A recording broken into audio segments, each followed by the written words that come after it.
the minimum that you need to start transatlantic service is a Boeing 747. Okay? It's a couple of $100 million, right?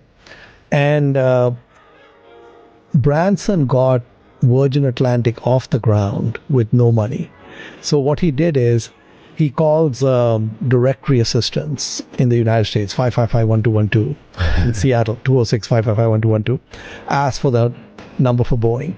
Okay, gets the number for Boeing, calls the main switchboard, and says, I'd like to lease a 747 that you guys might have hanging around, but you're not using. They hang up on him. Right. Okay, he keeps calling them. And finally, the lady at switchboard says, let me transfer you to someone who can get rid of you properly, right? So she transfers him to someone who's head of like commercial sales. And so this guy tells him, listen, Mr. Branson, in every country we have one customer. And you are not the customer. In the UK, it's British Airways. And so therefore there's nothing to talk about. So Richard tells him, listen, I agree with you, that's fine, but just humor me for a second. Do you have an old Boeing 747 lying around that you're not using? And he says, yeah, actually we do. And if one of your customers, like the one in the UK called you, like British Airways called you, and they wanted a plane, what would you lease it for?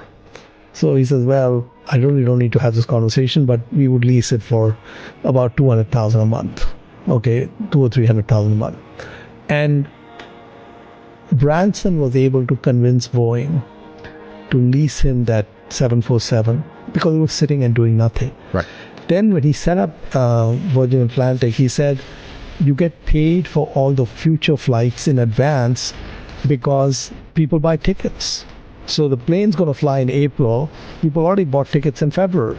Right. So you say, I got cash coming in 2 months, 3 months before the plane's going to fly.